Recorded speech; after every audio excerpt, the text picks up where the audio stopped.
Welcome to Just an Average Fantasy Football Podcast. Holla.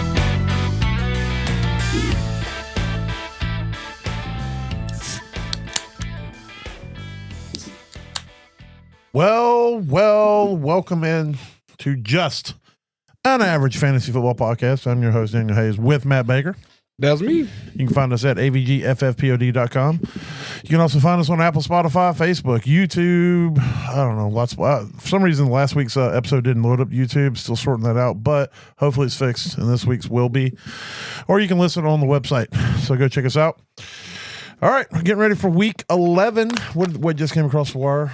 I don't have any Be idea. a league-specific thing. It is, because I did not get anything. Oh, it says I still have Tyler Warren on a bye in my lineup. That's because I play in a league that has no bench, and I'm not dropping Tyler Warren. Yeah, and we still have 3 days before that's really a problem. Yeah. Because he doesn't play. Yes. So, Facts.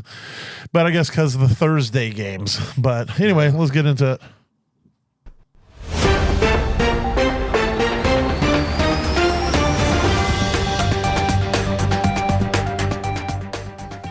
All righty. All right, we're just going to hit it on the full. Here's the full practices. Lamar, likely, Devontae Adams, JJ. Oh my God, I wrote MC and I didn't. I'm not McCaffrey. It's not McCaffrey. McCarthy. there you go. First, I was trying to say McConkey, and then I wanted to say McCaffrey, and I knew it was both wrong, but my brain locked in on it. And but no, it is JJ McCarthy. There it is. Full There practice. it is. Cole Kmet and Parker Washington. Limited practices. Calvin Ridley, Christian Okonkwo, Joe Flacco. Chigakonkwo. I did say Christian, didn't I? You almost said it again. Chig Okonkwo. What is wrong with me, dude? It's got to be a disease. I don't know. You had me thinking Jalen Warren was playing with broke ribs or something. You said I know. I hurt saw his you, neck. Oh, I man. saw you go and pick up Gainwell in a league. You're just like, man, I better get his cuff. That scared me too much. I'm gonna be on top of this for right now, just in case. You realize you didn't have his cuff.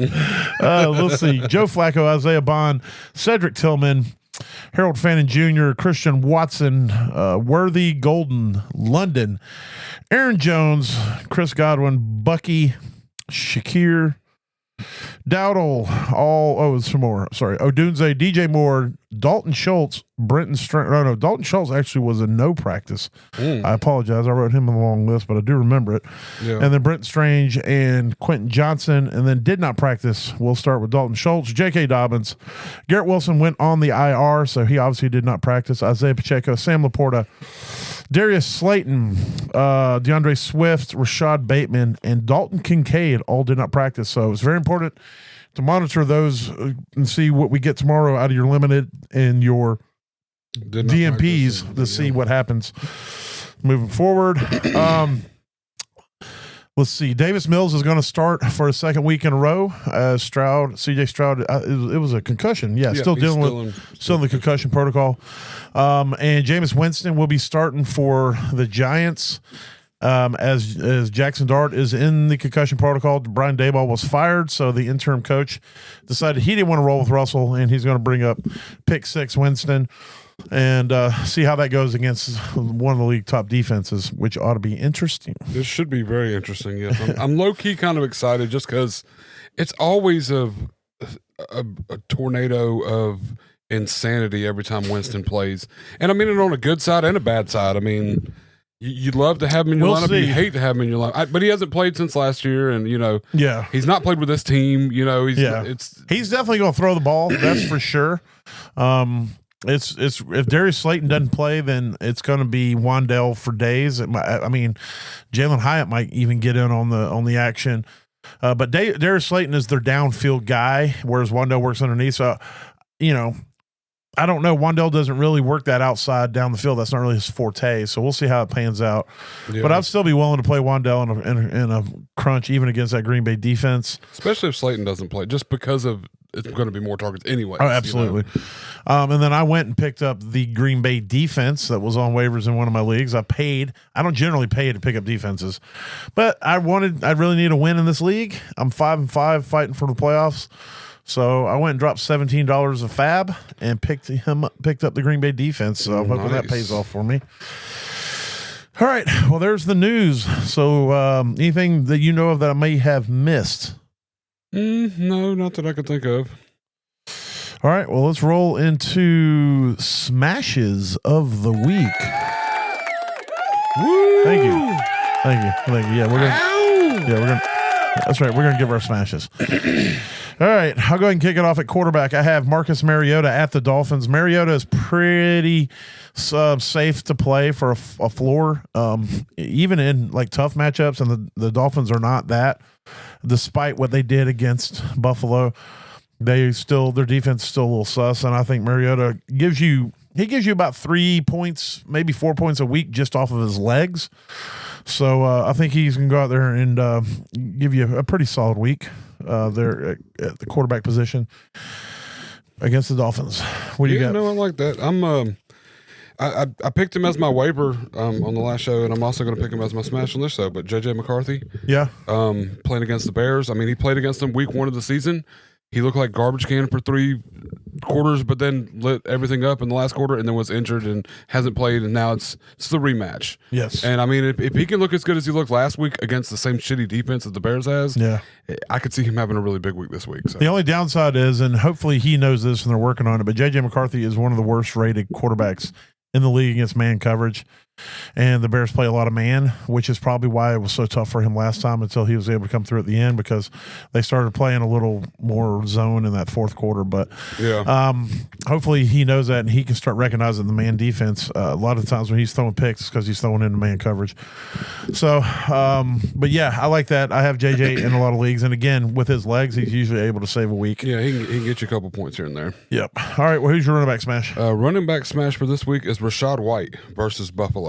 You're right. I was not going to pick him. Yeah, you weren't going to pick him. What about if Bucky does happen to play? I don't think Bucky's going to play. He's been practicing limited. He's been seen. We'll just say you can have Bucky if Rachaad doesn't. Oh, if Bucky does.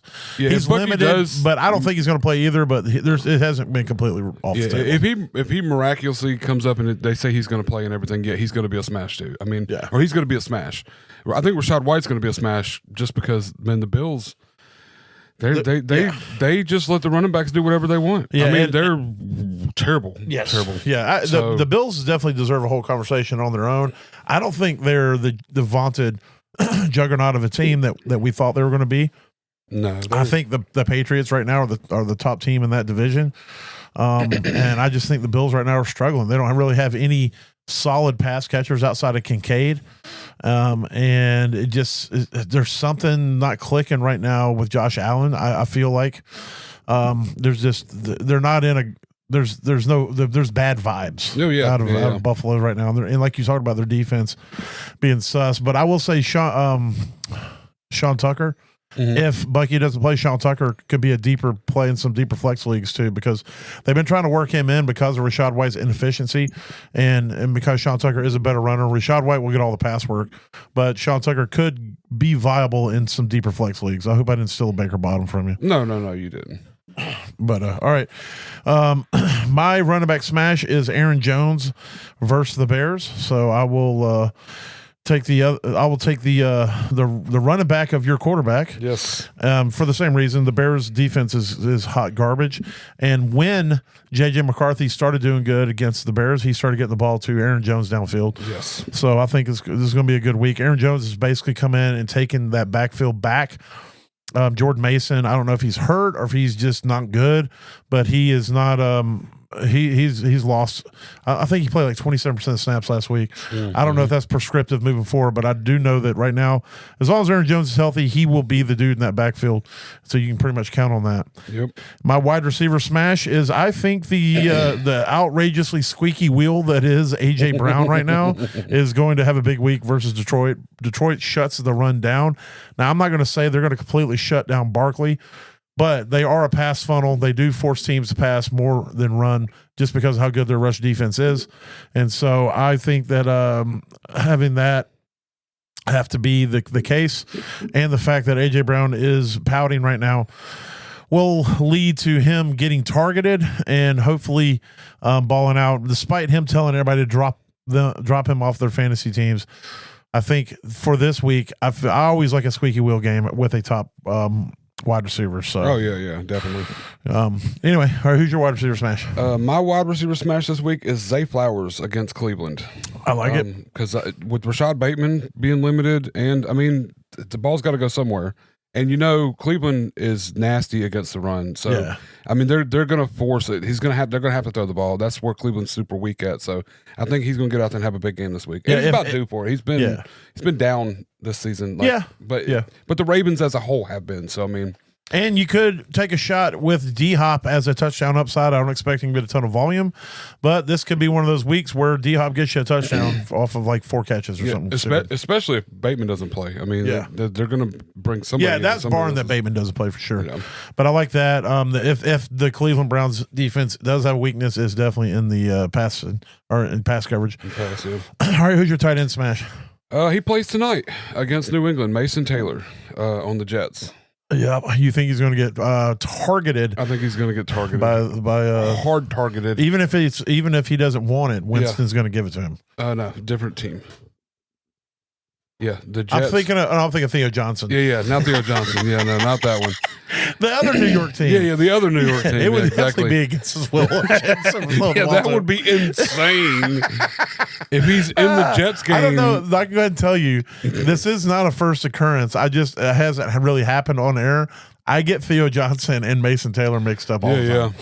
And I don't understand why they're both New York teams. They don't look teams, the same. I guess they're both tight ends. Yeah, they're both young tight ends in New York. Yeah, I guess New York teams. I would have bet a whole paycheck as you were talking that he played for the Giants, and we were talking about Theo Johnson. Okay, so we're talking about Mason Taylor with the Jets. Correct. The most inconsistently consistent target on the team, I guess, with Garrett Wilson not being there. I mean, I don't know. It's Buns anyways, but I think it's going to be a good week for him. I mean, playing against New England, they got a super tough defense, and that's their weakness. That's their weakness. That's definitely the word. The place to target the Packer defense for sure. Yeah, so I think he's going to have quite a few targets this week, especially if Justin Fields wants to try to keep that job. So. He's got to get it to somebody. Yeah. I mean, he needs more than 100 yards in one game this season. Well, I'm going to roll the dice with my tight end, and I'm going to decide that this is the tight end that's going to get the most targets from Aaron Rodgers, and that's Pat Freiermuth with the Steelers against Cincinnati. The last time Aaron Rodgers played against Cincinnati, that was his best fantasy week of the season, and I'm pretty sure Freiermuth had over 100 receiving yards in that game. So I think this is going to. I hope he also focuses in that way to Freiermuth. I mean, I really hope in my heart of hearts, really hope he focuses on DK Metcalf, but we all know that that's not going to happen because he's had a whole fucking season to do that and he hasn't done it yet. Still hasn't done it. Yeah, I mean, So he loves throwing to the tight ends. So Pat Freiermuth, I think, is going to be the beneficiary of that this week. Yeah, nice. All right, we'll head into that to Buses Ballers.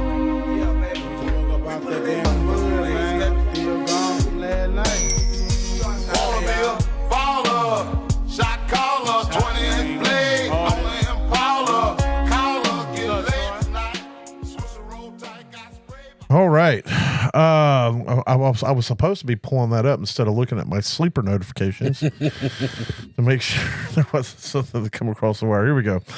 All right. Buses Ballers for week 12. His top baller is Justin Herbert versus Jacksonville. Sneaky shootout game because Jacksonville's defense is soft and the offense is decent. I will also add that Jacksonville has given up a top 12 quarterback in their last seven meetings, including Geno Smith in that. I think Geno Smith put up almost 30 fantasy points against Jacksonville. So, yes, Justin Herbert is an absolute smash on smashes this week against that weak Jacksonville defense. You just got to hope that Trevor Lawrence can keep it close enough that they got to keep passing. So I like that. Yes. Woody Marks versus Tennessee. Woody has taken over the main running back, even with Davis Mills. Houston should get out to a lead and depend on the run. The only thing I will push back against, and Bus probably hasn't seen this quote, but the offensive coordinator came out and said it is not a shift where they're moving him more into the role. It was just how that game went specifically. Now, whether he's telling the truth or not, I don't know, but that I do want to throw that in there. But I still like Woody Marks against Tennessee. Tennessee's defense is trash. Their offense is trash. And as Bus is alluding to here, they will most likely be playing a negative game script, and that means the Texans will be able to just run the ball towards the end to try to run the clock out and get the dub. Yes, correct. All right, Christian Watson versus the New York Giants. As long as the injury doesn't prevent him from being the wide receiver one for the team this week, I can see him having a huge week. This Bus is saying that. If he is out of the game or limited, I would pivot to Romeo Doubs. Yeah, Christian Watson is definitely their downfield guy, their big play guy. So he's you have that on top of the fact that he has been getting targeted a little bit more here since he's come back. Yeah. And then Kyle Pitts versus Carolina. As we all know, this is a soft spot for Carolina. Yeah, they're the second to last team. The worst team is Cincinnati, and the Panthers are the second worst team when it comes to, I should say second best if you want to say it that way. Either way, they give it the most points tight ends more than anybody except Cincinnati. Yeah, they just let them run rampant out there. And then he threw some bonuses out there. Tight ends he has bonus tight ends once again. Cincinnati's the best matchup in the league against tight ends. The problem is with the Steelers, we don't know which one Aaron Rodgers will choose to be the lead guy. However, Pat Freiermuth is worth a shot. Oh, thanks, Bus. I appreciate that vote of confidence. There it is. There it is. All right. Well, there is Bus's Ballers.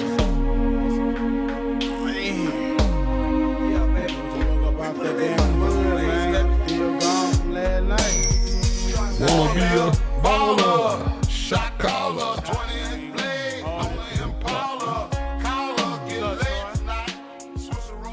No, God! It's time for Daniel's Don'ts. No, God, please, no! No! No! No! That's what I said when I looked at playing the Giants running backs this week. I looked at Tyron Tracy. I looked at is it Devin Singletary? It is. Thank God. I was going to say Devontae. Devin Singletary, and I decided that I don't want to play either one of them.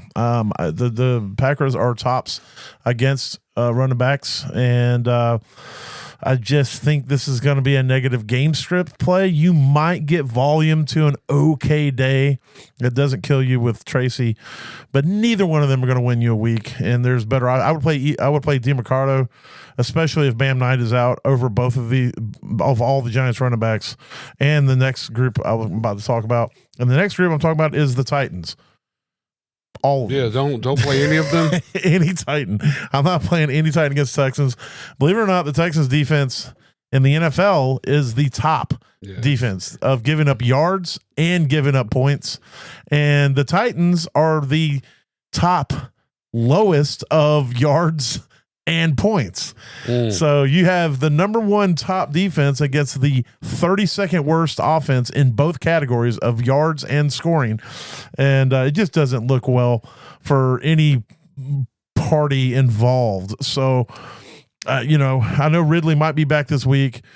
And I know that Pollard or Spears seem tempting in deeper flex leagues, but I would just pivot as far away from all of the Titans I could, and as far away from any of the Giants running backs as I could possibly get, and find just about anybody I could get. I would play Algier as a backup running back over all the running backs on the Titans or the Giants. Yeah, no, that makes he's better than all the running backs on the Titans and the Giants. If he could play for the Titans and the Giants, yes, and score points for both of them more than their running backs currently. If you told me, if somebody came up to me and they go, "Hey, I got this crystal ball, it's 100% accurate. I'm not going to tell you any fantasy points or whatever. Here's what I'll tell you. I will tell you that Tyler Algier is only getting 8 touches in his game total. And the Giants, we'll say Tracy's getting 12, and we'll say Pollard's getting 12. And I still have to only pick one. I'm still going with Algier. Because out of those 8 touches, 2 of them might be for a touchdown. And 6 of them are going to be in the red zone after Bijan broke a 35, 50-yard run. Yeah, exactly. That's what will happen. Yes, exactly. So there it is. All right, let's hit on those bottoms. Unless they happen to be power bottoms. What's a power bottom? A power bottom is a bottom that is capable of receiving an enormous amount of power. Actually, Mac, you got it backwards. You see, a power bottom is actually generating all the power by doing most of the work. Does the power have to do with the size or the strength of the bottom? Now, Dennis, I've heard that speed has something to do with it. Speed has everything to do with it. You see, the speed of the bottom informs the top how much pressure he's supposed to apply. Speed's the name of the game. Right, buddy? Yes. Right, buddy? Yes. Speaking of speed, no, I'm just kidding. So I guess going deep, Baker's bottoms. We're again another week. You got to go deep in the bottom, man. Yeah, with the way this is going, and I, initially when I put him on my list, I was thinking that the guy ahead of him was injured, but I guess he's back to practicing full. But Chris Rodriguez, so Jeremy McNichols is who I am looking at for Baker's bottoms this week. I think he gets all the pass catching work. Chris Rodriguez is the better running back. He might be the better running back over Ja'Cory Merritt too. Well, let's clarify a couple things before you go. I think they're both questionable. Well, yeah, but you try to stay under 20%, and that's it's definitely and. The best right now, Christian Rodriguez? Chris Rodriguez is over the 20% threshold, but he's still very low. If both of them happen to be available, Rodriguez is the play. Yeah, you want Rodriguez, right. Even if you got to choose between him and Ja'Cory. Yeah, 100. Rodriguez is the play out of this backfield, but Baker tries to stick to stick to certain guidelines, and so therefore that's where McNichols falls into he's owned in 6% of leagues, right, according to Sleeper and everything. So I mean, he's more than likely going to be available, and I mean he has a clear up shot against Miami. I mean, we know Mariota's going to run the ball, but we also know he's going to dump it off too. So I mean, and this could be a sneaky shootout game as well. Yeah, he can get 5-6 targets, and then still run the ball 3 or 4 times. But they're playing in Miami. I'm not sure what the weather situation is, but you're looking at two offenses that, if things start hitting, they could score some points, especially with Miami. So we'll see. And secondly, wide receiver, I am looking at, and I spelled it the way I pronounce it, Yoshi Boss versus Pittsburgh this week. Owned in 2% of leagues. He gets targeted since Burrow's been, or not Burrow, since the other Joey B's been out there. Joey F. The Joey F, Flacco. The Flax. Yeah, the Flax. The whole Flax. High-powered Joe Flacco. Yeah, he's showing us again. He's still got it. But, I mean, he gets targeted. He I think it was 5 targets the first game Flacco was out there for, the next and like 7 last week. So, I mean, and it's you're looking for a deeper shot. This is against Pittsburgh, who Flacco put up 1 billion touchdowns against last time. I just think this could easily be a nice game for he had 7 targets last week. He only had 3 the week before and 4 the week before that. 3 and 4, okay. But he is playing 80% or more of snaps, and he did have 15.5 fantasy points last week and a half-point PPR because he had a touchdown. Yeah. And he had 66 yards and 5 catches. So I'm definitely not opposed to that. And this is going back up against Pittsburgh again. I mean, it's going to be similar script. So I think, and they're going to try to. Everybody tries to shut Chase down, and then Higgins. So it's got to go somewhere eventually. And Flacco's smart. He moves the ball around. It's going to go somewhere. So, and then tight end Elijah Higgins this week against the 49ers. Since Jacoby Brissett's been starting for them, he's gotten 3. He's only averaging like 3 targets a game, but they're decent targets. He's doing decent yardage with it, and you hear his name a lot more than what it actually shows on paper and everything. And I just think that with Brissett out there, he's kind of moving the ball around a little bit more than Murray was, and he's a lot more involved in the game. And this could be a good game against the 49ers. Where they're trying to cover up Kittle and Elijah Higgins, or not cover up Kittle. They're trying to cover up McBride, and all of a sudden Elijah Higgins gets that everybody's pissed off touchdown. Well, Marvin Harrison's not going to be there too, so there's going to be targets to go around as well. So I think that probably plays into it more than anything. But yeah, looking at he's had 3 targets the last 2 weeks, and before that he only had 1 game before that with 3 targets. Yep. He's still only around 40% of the snaps, but it seems like when he's out there, he is getting targeted. And dude's got a little bit of juice when he gets the ball. So he did get hurt, banged up a little bit last week, but he's not listed as questionable anymore. So it looks like he's good to go. Yeah. So yeah, like that. So yep, that's my Baker's bottoms. You got Jeremy McNichols, Yoshi Boss, Elijah Higgins. All righty. Well, let's hit on some games of the week. Games of the week.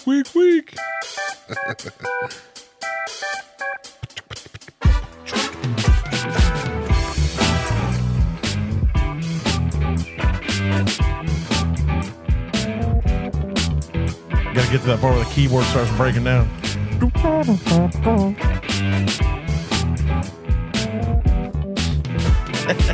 There we go. And it goes forever too, don't it? It does. Let's see. I want to kick it off with the Carolina Panthers 5-5 at the Atlanta Falcons 3-6. Last time these two teams met, Falcons got smacked 30-0. But right now, the Panthers' offense is reeling. They are not looking very potent at all outside of Rico Dowdle. Rico Dowdle has been a top 12 running back, or 3 out of the 5 weeks he's been a starter. He's been the RB1, the RB2, the RB2, and then he was RB15, 21, 37 in the 3 weeks that he was not an RB1. He has the most rushing yards in the NFL since he's been a starter, aside from Jonathan Taylor, of course. Oh, wow. So the second most, I should say. Tearing it up. Yeah. So he's definitely going to be in your lineup. If he stays healthy, he'll probably be a top 12 option for the rest of the season. He's the only running back I'm willing to play. Chuba right now is just a cuff to have. He's not really getting any work. Last week, he basically was deleted from the offense. Ted McMillan's going to be tough in this matchup, basically the way the offense is playing. But he's the only, if you got him, you're going to play him, and just hope that he gets targeted enough to matter. He gets most of the targets. Yeah. Jatavian Sanders had 5 targets last week. It's good to see him getting back involved with the offense. He's still playing 40 to 50% of the snaps, so I don't like that. And his targets are close to the line of scrimmage, so I don't really expect anything. But deeper plays, if you're super desperate, maybe you get something out of that. I'm trying to avoid Penix right now if I can. He has not been. He was QB 11 2 weeks ago. But outside of that, he's had 2 other weeks where he finished in the top 12. He's number 12 in week 4, number 10 in week 1. And outside of that, he's been pretty bad. Yeah. So I'm trying to fade him. You're obviously playing Bijan. Of course. And I would be willing to throw Algier out there. I will say the Panthers defense has proven to be tough against the run. So, take that for what it's worth. But like I said, Algier got 11 carries, 57 yards last week. The 2 of them were touchdowns. He's got 6 touchdowns on the season, which is 3 times more than Bijan has. Yes, because Bijan's only got 2 for the season. Yes, correct. So, you might get lucky with that. Drake London has been the wide receiver 1 2 weeks in a row. So obviously he's in your lineup. Yeah. Dude's an animal. 3 weeks of the season he's been wide receiver. Yeah, 1. he's getting targeted. One thing Penix is doing right is targeting him, and then I don't want shit to do with any of these other receivers. Mooney can just, I don't care. He can leave town for all I care. He already has. Yeah. He had 8 targets last week and only got 1 of them. Yeah. I mean, it was very depressing watching it. Yes. Yeah. It's very depressing seeing him projected on my bench in leagues for 8-9 points and then seeing him get, 0.6 or whatever. Yeah. You're playing Kyle Pitts. We talked about him earlier. Carolina sucks against tight ends, so throw him in the lineup. Have a good time. Yes. Let's see. Let's talk about the Jets 2-7 at the Patriots 8-2. I want to talk about this game mainly for the Patriots side, so we'll just kind of hit the Jets real quick. Play Breece Hall. All right, maybe Mason Taylor. Yeah. Move on. Now we need to look at the other side of the ball. All right, so put them all out there. Yeah, Drake May. Drake May's been a revelation this season. He's currently the QB1 on the season, and he's in 4-point passing. But he's absolutely looking like the real deal there. Travion Henderson. He got to work last week. It looks like Ramondre is missing this week as well. I don't think he's been ruled out officially yet. Maybe he has, but I know all signs are pointing to Ramondre missing another week. Yes. Travion Henderson last week showed that if you get him to the outside and in space, if he can get the Jets going, he's going to be gone. That's just what he does. He's not real tough up the middle, but I think last week they figured out how to use him. And the Jets defense, because they traded all their good players away, they are suspect now. So yes. Play against them. Stephon Diggs, he hasn't really been lighting up the scoreboard, but he's been for the last 4 weeks. He's averaging roughly 10 points a week in the last 4 weeks. So I think you can play him for a wide receiver, 2 flex option. Mac Hollins is who you need to be looking at. Last week he had a 30% target share. He played almost 80% of the snaps, had 10 targets, caught 6 for 106 yards. But he's, it's like 2 weeks ago he caught 7 for 89, and then he disappeared against Atlanta.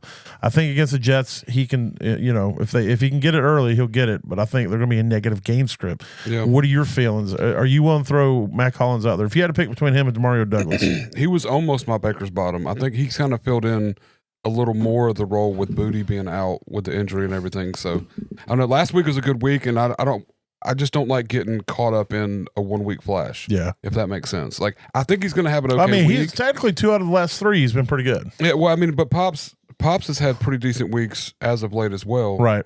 And it's a similar situation. Well, it seemed like it. Yeah. He had the week that Mac had a bad week, Pops had a good week. So, he was wide receiver 10.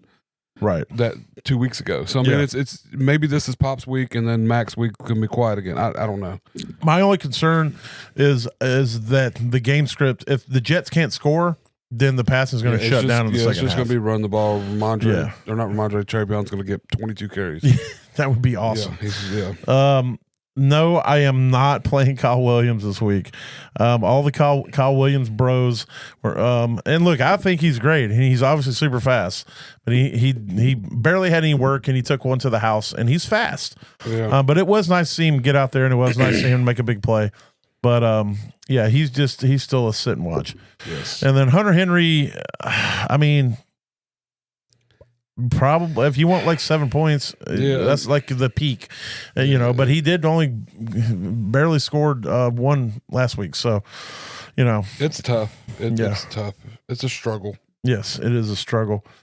Let's talk about the Tampa Bay Buccaneers 6-3 at the Bills 6-3. I'll be honest with you, I didn't think either one of these teams were 6-3. It seems like they have had, it seems like rough seasons, but now that I see they're 6-3, it's just they've earned those 6 wins. Well, it's crazy that like the Bills' 3 losses were against teams that the Falcons, the Dolphins, and I can't remember who the other team was. The Jets, I think. I don't think it was the Jets. It wasn't. Yeah, Jets only had the 1 win. Who was it? It was the Patriots. Oh, okay. Well, the Patriots, that makes sense. But the Dolphins and the Falcons definitely don't make sense. They lost 23-20 to the Patriots in Week 5. They lost 20. All 3 were on the road too, correct? Versus the Patriots versus the Panthers. Versus means they're playing at home. Yeah, no, I was trying to. I got you. My bad. Yeah, so they were all on the right. They're on the right or the left of the score. Well, so it shows. So it says versus Dolphins. That says at Jets versus Ravens. Okay, so I guess they play the Dolphins at home then. Yeah, I thought they played Miami. They played Miami. They played at Miami this last week when they lost. Yes, they played at the Falcons, but they played at home against the Patriots. So they lost at home. But the 2 that they lost to the people they shouldn't have, they lost on the road. Yes, on the road, correct. Well, this will be an interesting game. Yeah, I'm willing to play Baker, and obviously you're playing Josh Allen. Enough said there. Yeah. I will say that I'm actually playing Mariota over Baker in a couple spots. And I'm definitely playing Joe Flacco over him, but the Buffalo defense is fairly decent against the pass. It's the rush that they give up everything. They did lose a corner last week too, though. Yeah, Buffalo did. So, but I think he's going to have to pass to win this game. So he'll probably be okay if you play him. I just don't expect him to put up a 30-point week. He'll probably put you up 18-20. Rachaad White. We talked about it earlier against this Buffalo defense. You're playing running backs. I'd even play Sean Tucker. If he's the only guy in town, or with Sean Tucker, whichever. But you definitely want to get a piece of this. Egbuka, absolutely. Talk to me about Tez Johnson. Now, keep in mind, I will say, reports are that there's a chance of snow flurries and like 15 to 20 mile per hour winds in this game. Yeah. So, Tez Johnson only weighs 165 pounds. So that's part of the problem. He could get blown away if the flurries are too heavy. Yeah. But last week he caught 4 balls, but 2 of them were touchdowns. So he's got speed, he's got juice, and he knows how to get to the end zone. Yeah, he does. I don't know. Like, you got to play him or Mac Hollins. Who are you playing? Tez against Buffalo. Or Mac against, I don't know, I'd probably play Mac Hollins. Just because I think the Jets are a lot softer. You need upside. Yeah, exactly. That's what I'm like. I need upside. Yeah, let's say you're going to a matchup that you are projected to lose. Yeah, so I'm looking at Mac Hollins with 6 points and Tez with 8. would probably be their projections. I'm guessing. I'd probably play Tez. I think he's going to have more opportunities to score. And a half-point PPR right now, Tez is projected for 7.5. I don't know what Mac Hollins does, but yeah, I would say Tez is the upside play. I don't think Mac Hollins has got a 2-touchdown game in him, but Tez could also goose you too. So yeah, and I think Mac Hollins is not going to goose you. Yeah. Well, I mean, if you look at Tez's last 3 weeks, I mean, he's got 9, 6, and 5 targets. So, yeah. I mean, if by goose he only gets you 5 or 6 points, it might not still hurt that bad. You know what I mean? Like. K-Dot had 12 targets last week. It was nice to see him finally earn some targets out there. He caught 9 of them for 82 yards, so he had a good week. I'm definitely willing to throw him in the lineup. I need that for the rest of the season. Yeah. I need that to just absolutely right now, all the time. Yeah, you're playing James Cook, but we do need to talk about James Cook. 3 out of the last 5 weeks that he's played, he hasn't put up double-digit numbers. And it seems like there's been a shift of sorts, and how they're using him. He was used last week in the passing game. He had 5 passes. It's the only thing that saved his week because he ran the ball 13 times for 53 yards with no touchdowns. Mm-hmm. But outside of last week, they haven't really been utilizing him in the pass game. So I don't know. I mean, you're not benching him, obviously. Oh yeah. But I think it's like. I don't think you can expect the 20-point weeks anymore. It's like, just don't kill me. Yeah. Where we're seeing him is kind of where I felt he was going to be this year. Like, they opened up pretty soft against what we found out later to be a soft Baltimore's defense. Right. And then the Jets, they kind of slowed him down. Of course, slowed the pass game down, but they were still letting the run through. Right. And then they played Miami, who he ate all over Miami too, which we knew was a soft defense. Absolutely. And then New Orleans should have been a good defense, but he's still.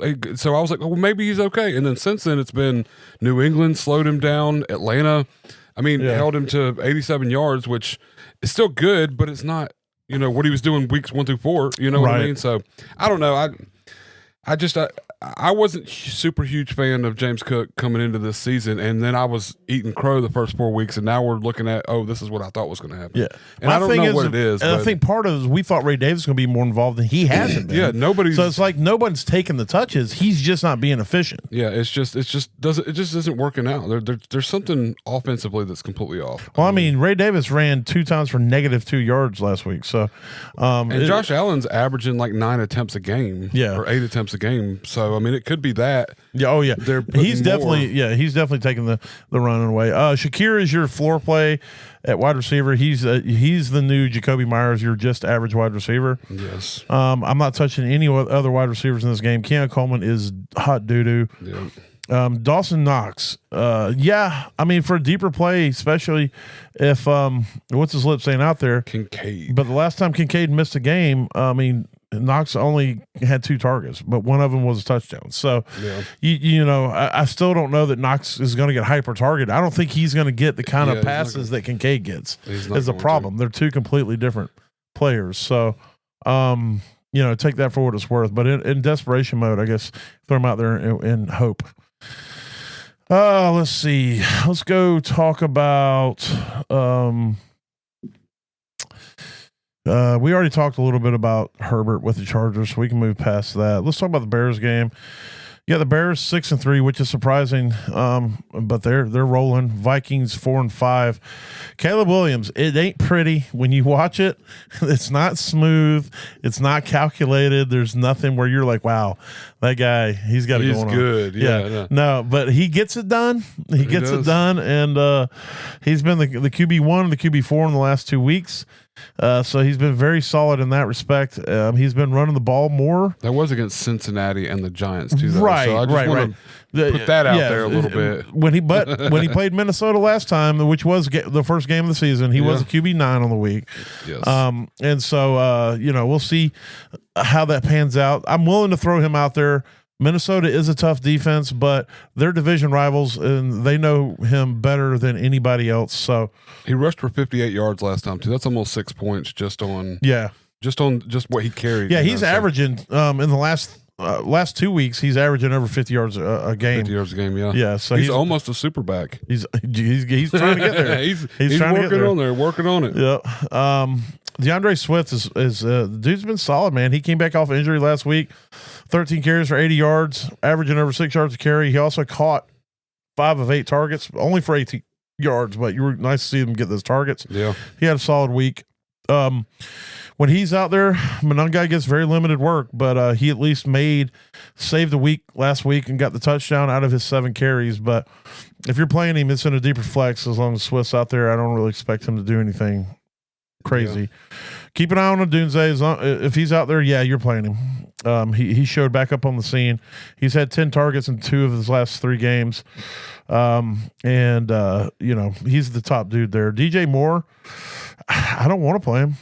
I mean, he had over 20 fantasy points against Cincinnati, but it was against Cincinnati. Yeah, I mean, it's been a tough year. I drafted him, and if there were better options, I've been riding with him in my flex, but because my other options are like people like Cooper Kupp or way less trusted targets. Do you know who has the second most targets on the team besides Odunze? Who's got the second most?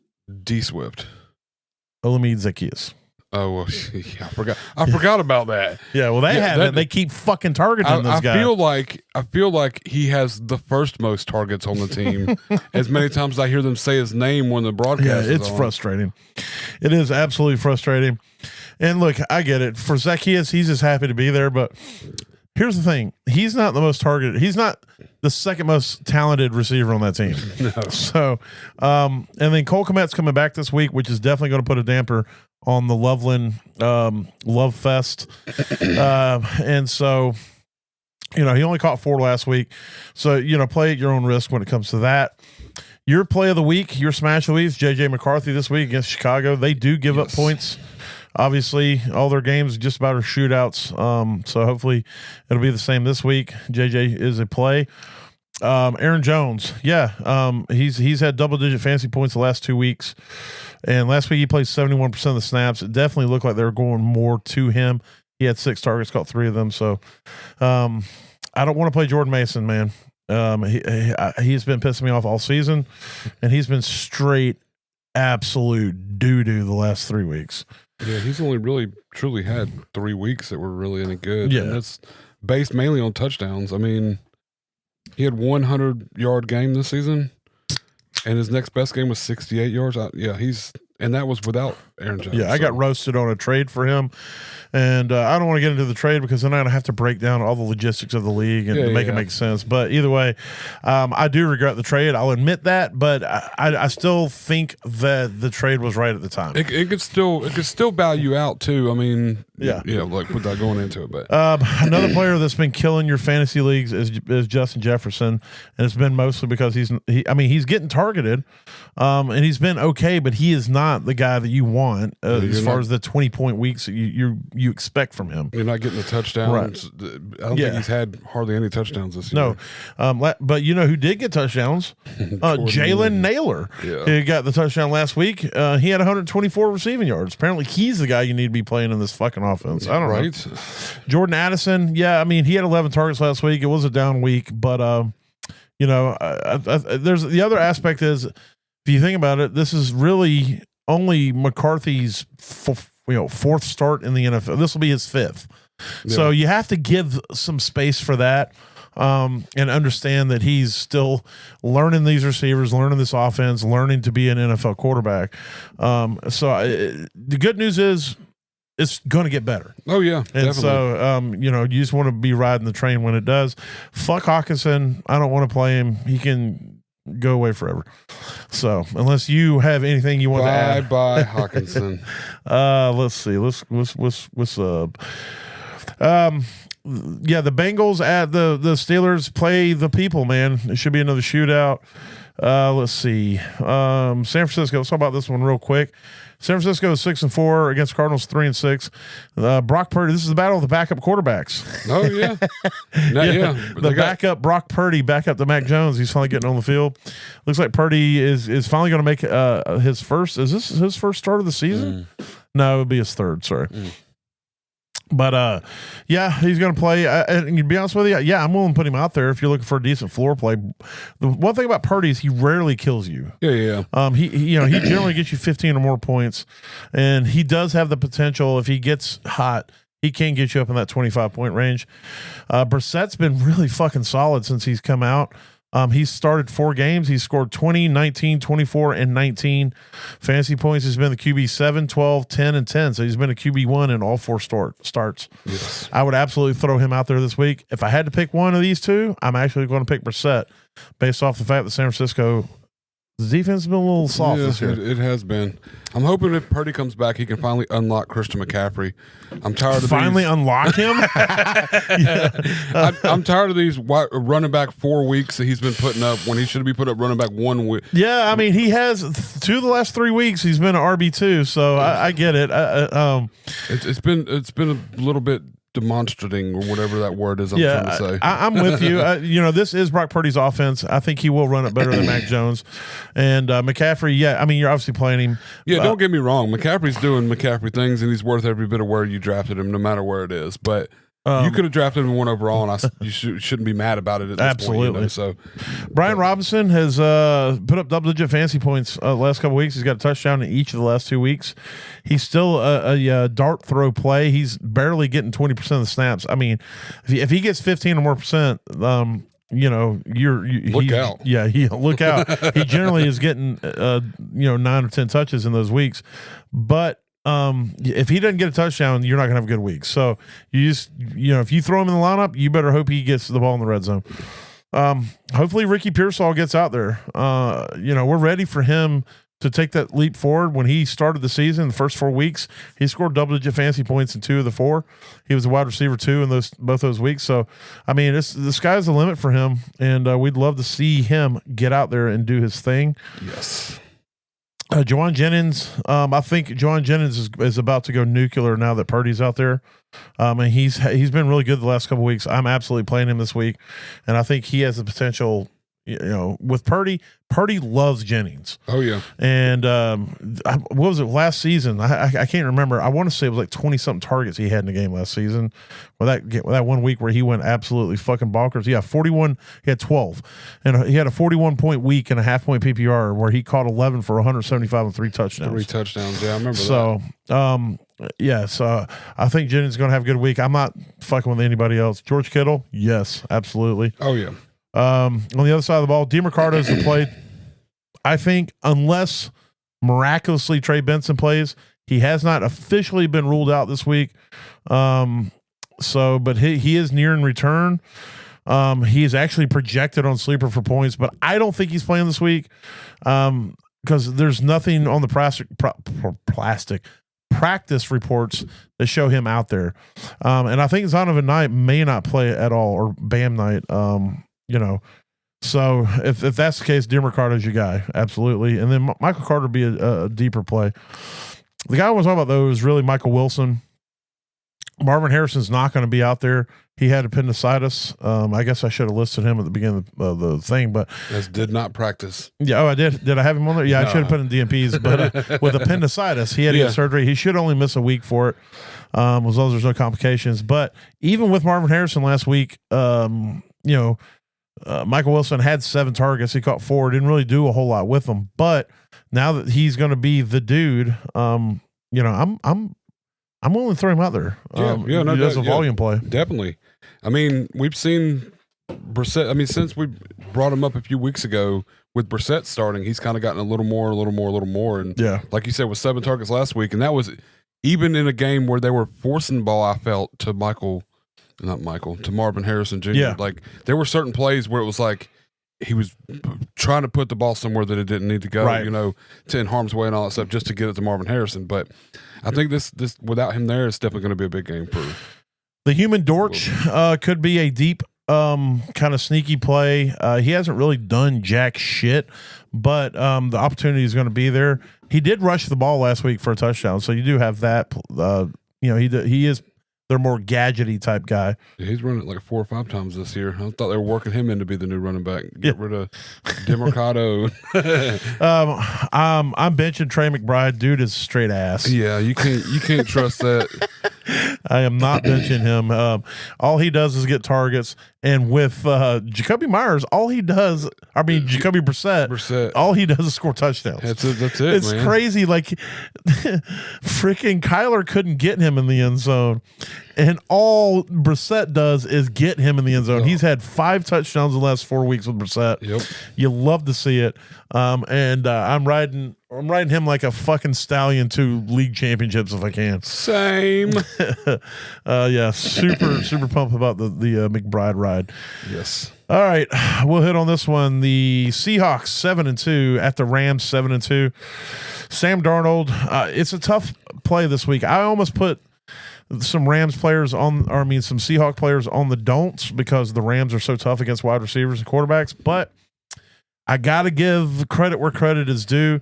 For Sam Darnold, if he's going to be a top defense. I know last week he was ass, but it was because he didn't have to play. He didn't have to do anything. Yeah. He's going to have to do something this week, I feel. So, there's better options out there. I'd play Mariota over him. I would play Brissett over him. But, in a pinch, Darnold, I don't think he'll kill you. He's projected for 15.94. If I get that, I'll be happy. Yeah. Oh, yeah. If I have to play him. Charbonnet, he's the only running back I want to play. Kenneth Walker can, pack sand. He just isn't. He's not the guy. You don't want to put Helani out there? I mean, he did get a touchdown last week.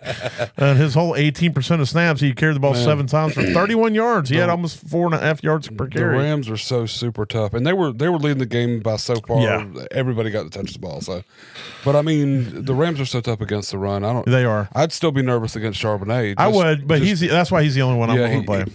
He'll definitely get the red zone touches though. So. JSN's a beast. He's out there. He is the wide receiver 1 currently in half-point PPRs. I don't want to play any of these other guys, to be honest with you. Even Shaheed. Shaheed's still getting familiar with this offense. He only had 1 target last week. And so, I'd rather, if I can, sit back and see if he starts getting a little bit more involved with what they got going on. Kupp, he had a big play last week, but if he wouldn't have had that big play, he would have been straight ass for you. He would have been nothing. And so, I don't want to play anybody else. AJ Barner he's all the touchdown upside. If you go and look at pretty much his splits, his good weeks are on touchdown weeks. He did have a decent week in week 9 without a touchdown, but outside of that, if you don't get the touchdown, you're not happy. So, but he got a touchdown that game. It was just rushing. Oh, that's right. He did get. You're right. You're right. Out of the backfield. Yeah. And so you just got to hope that he gets that opportunity. But he does. They do try to hit him down the seam and in the red zone, and like you said, give him rushing opportunities. Yeah. Matthew Stafford is on an MVP run. All he does is throw touchdowns. Yeah, I think he's on line to get 4 more touchdowns this game. So be ready for that. He's had at least 4 touchdowns in each of the last 3 games, which is I'm pretty sure it's an NFL without any interceptions. I think it's an NFL record, if I'm not mistaken. Yeah, it's insane. So yeah, you can just keep riding that, I guess. Seattle is fairly tough against the pass, but hey, when you're in the zone like Stafford is right now, you just ride that shit. I saw a meme. I sent it to our group chat. This said, it's like every Sunday at 4:00, it's just Matthew Stafford throwing 100 touchdowns and the Seahawks beating the shit out of somebody. Yep. So this is going to be a good matchup. I think football wise, this is going to be a good matchup. Yeah, I think it's going to be a good game. This game, Yeah. I think this will be this is a true test for both these offenses to know where they're really at. Yeah. But I'm not. Puka's in. Devontae Adams is in. That's it on the pass catchers for all the way down. Yeah, through the tight ends and everything. That's it. You don't want none of the guys. All right, let's fast forward up. Let's hit these primetime games. You got the Detroit Lions on the Sunday night game at the Philadelphia Eagles. The Lions are 6-3. The Eagles are 7-2. Excuse me.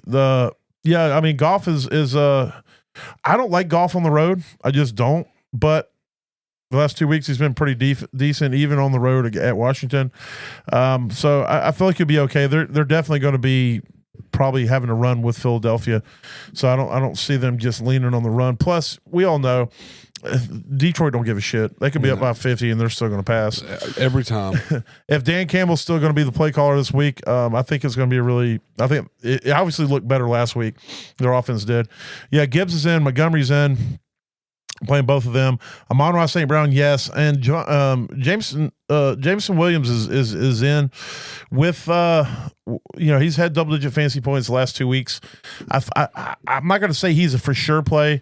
I just feel like they're finally saying, hey, we paid this guy. Let's get him the fucking ball. It's crazy. And I feel like that's why Dan Campbell took over the play calling to begin with. We went through this last year too. It was like the hiatus of when it's going to come in, and then it's like all of a sudden they turned it over, and he was relevant from there on out. Yeah. So I mean, maybe this is where the line draws, and it's that now we get the consistency. Yeah. Yeah, I'll play Laporta as long as he's healthy and out there. If he's not, I'm not playing any fucking tight end for Detroit. Yeah, Jalen Hurts is in. Barkley is in. AJ Brown is Pouty McPowderson, but he's in. Like I said, I think he's going to have a good week. Devonta Smith has been pretty damn solid for 3 straight weeks. He's been a wide receiver 2 of those weeks, and the wide receiver 2 in week 7 at Minnesota. So I think you can be okay playing him. Goddard's the one that scares me in this game. I have a feeling that I don't know. I don't think Detroit's going to allow them to feed 3 mouths. Is basically what it boils down to. So if I think both wide receivers are going to have a good game, I think Goddard's going to be the odd man out. Yeah. But anyway, let's see. We'll move to the Monday night game. The Dallas Cowboys, who are 3-5-1 at the Raiders 2-7. Woo! This is going to be amazing. Oh, I'm hoping both defenses just stay home. Yeah, that's what we want. That's what we want out of this game. Everybody's in play in this game. Just so you know. Yeah, in some form or fashion, you can play all offensive players. Yes. From this game. Yeah, Dak and Geno, I'm willing to throw them out there. Yeah, Geno's been straight ass this season, but so is the Cowboys defense. Javonte Williams, yeah, dude's been money. Ashton Jeanty, yeah, dude's been money. Yep. So they're in. CeeDee Lamb, George Pickens, yes, absolutely. Yep. On a much lesser note, Trey Tucker, and I would be willing to throw Tyler Lockett out there as long as he's healthy. He's questionable now.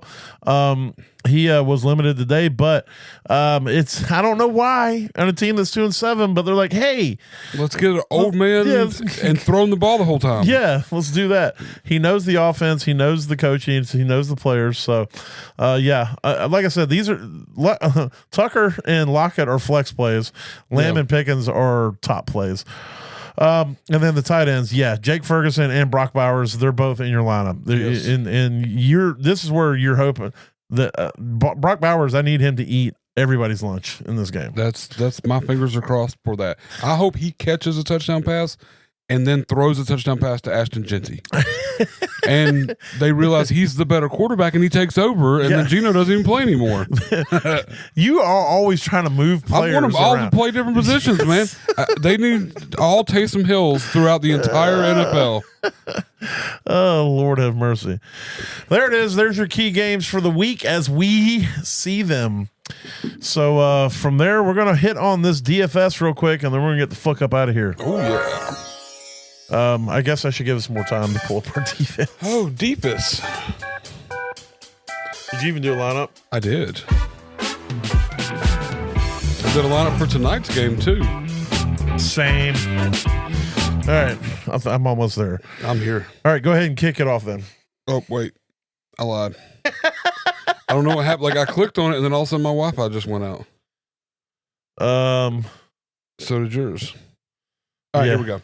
All right, I started off my team with who I said earlier, smashing, J.J. McCarthy. That's my quarterback. Yep. Then I went Bijan Robinson, James Cook, Justin Jefferson, Emeka Egbuka. It's a pretty stack. I spent some money. Spent a little money there. Then I went Jaden Higgins, Dawson Knox. This is where the money gets saved. George Kittle, and then the Texans defense against Houston. We're not having any crossover, by the way. That is awesome. I'll be honest with you. I wasn't 100% listening when you gave your early wide receiver plays. I was trying to pull my lineup up, but based off of what I did here, we're not gonna have a whole. If we have any, it's gonna be very little. All right. Well, I have Joe Flacco at quarterback. I need Old Man River shootout to happen again. And then I said, you know what? I'm going for the super stack. I went Chase Brown and Jamar Chase. Oh, nice. And then I threw Christian McCaffrey as my other running back in there because, hey, it's Christian McCaffrey. True. And Purdy's coming back, so I feel a lot better with that. And then I went Nico Collins against Tennessee. I think that hopefully he had a good week last week with Davis Mills, and I think that Davis Mills is going to get him the ball early and often. And if they get up to a big lead, it's going to be because Nico balls out. And then I had to save some money like you did then. I went Michael Wilson against San Francisco. I think he's going to be the top target guy for Arizona with Brissett, and I need that to happen. He's only 3,800, so I don't need a ton of points from him. And then I went with Pat Freiermuth, my tight end smash of the week. I said, hey, I'm going to double down on that, and hopefully he gets in the mix. And then in my flex, I said, you know what? I like tight ends so much, I'm going with another one. I went with George Kittle as my other tight end in my flex at 5,000. And then I had enough money I could spend up a little bit on defense. And I only picked this defense strictly because they have averaged 10, almost 11 points every game this week. And that is the Seattle Seahawks. I do think the Rams are tough, but I also think the Seahawks defense always finds a way to get their nut. So our only crossover is the one part you would have heard. My flex play at George Kittle. Oh, really? Yeah. I did not pay attention. Yeah, so our only crossover on the whole lineup here is George Kittle. We both have George Kittle, and in our flex too. Like, that's hilarious. When you're like, oh, I want another tight end. I'm like, I play 2 tight ends too. And then you're like, George Kittle. I'm like, that's exactly what I just said. I was totally not paying attention. So that's really the only crossover we got this week. That is the only crossover this week. This is pretty good. You know, we started out the season where we were only crossing over 1 or 2. Yeah. And then we got to where it was like 3 and 3 or 4 and 4 and yeah. So now we're back up to that should be good for my favor, right? Probably.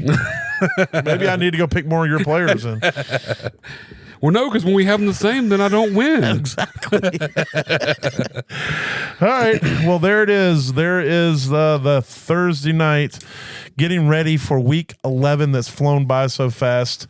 11 weeks. Next week on whatever the first one is, when Bus is here, we're gonna break down a little bit of a playoff strategy and things that need to start happening for your teams. It's time to start getting them playoff rosters together and kind of hit on that stuff a little bit.